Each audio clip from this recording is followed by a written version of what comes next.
Paris, février 2009. Une foule compacte se presse devant la nef du Grand Palais. Le public est venu en nombre pour admirer les trésors de la collection d'Yves Saint-Laurent et Pierre Berger, l'une des plus prestigieuses au monde.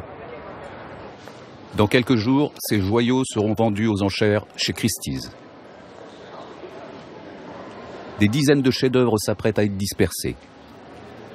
Parmi eux, 2 têtes de bronze du XVIIIe siècle, un rat et un lapin, qui ont longtemps orné le palais impérial à Pékin.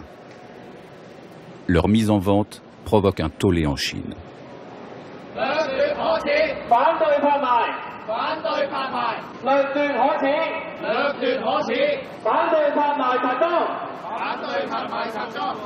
Le propriétaire ne voit pas les choses de la même façon.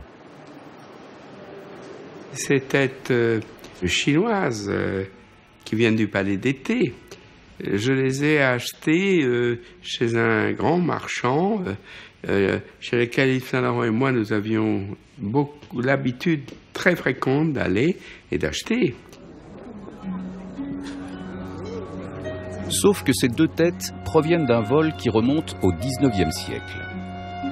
C'était en 1860, lors de la Seconde Guerre de l'Opium, quand les troupes franco-britanniques ont pillé la cité interdite et saccagé le palais d'été.